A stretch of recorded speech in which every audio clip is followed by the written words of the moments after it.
For the past 50 years, globalization was the driving force behind most of the world's development, bringing in an era of economic interdependence.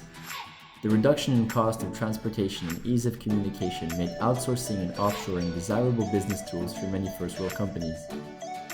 Outsourcing and offshoring are two distinct concepts. Let's define them. Let's begin with outsourcing. Outsourcing is the practice of conceding some internal operations of a company to an outside contractor. The idea behind it is to let third parties focus on tasks they specialize in. This can be done with either production or with services.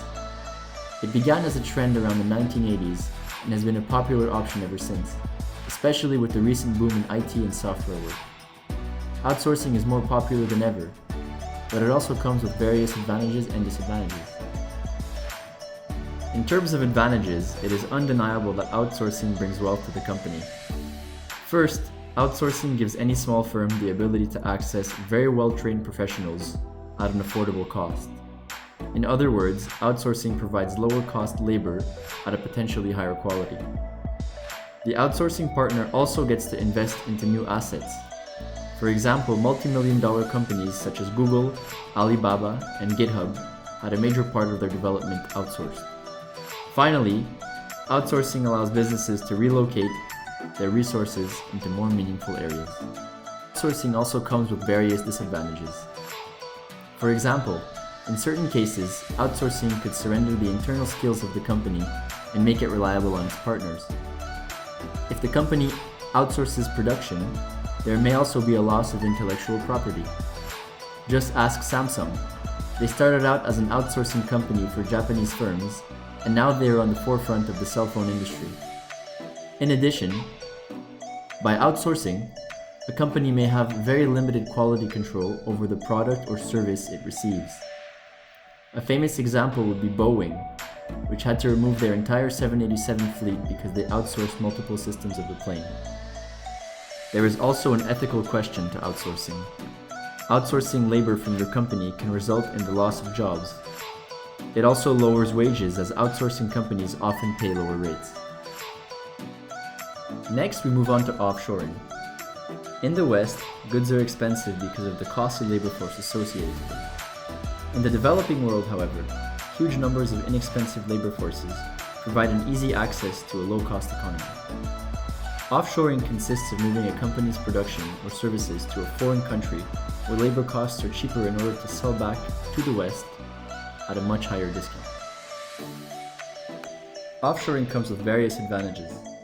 Companies do not only take advantages of labor but also eliminate the other parameters such as power, internet, and rent. The amount of money earned abroad returns to the original country in salaries for other employees, profits for shareholders, investments, and taxes for government. Offshoring also takes advantages of tax and tariff relief in certain countries. Many countries have low tax rates and tariff systems that can allow companies to save money and produce goods for a cheaper price.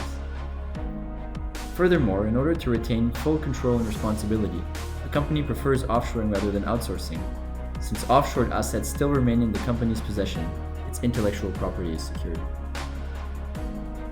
Offshoring also has several disadvantages.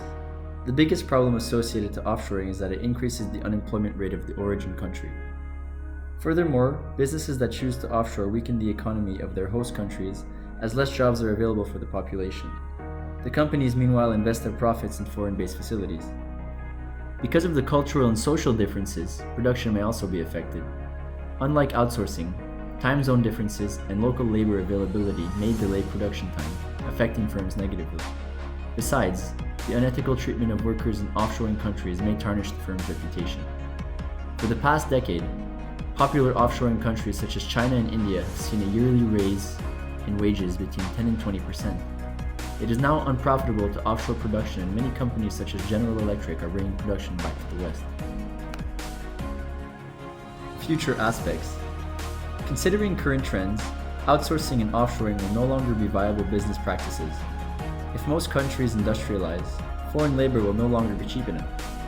Even before that happens, companies might start to prioritize local economy over quick profit. Although, regarding outsourcing alone, increasing specialization of labor might incentivize companies to delegate their different tasks to different specialized companies. To conclude, for the past decade, firms unanimously viewed offshoring and outsourcing as advantageous. However, the long-term negative effects that these practices bring may soon outweigh the positives.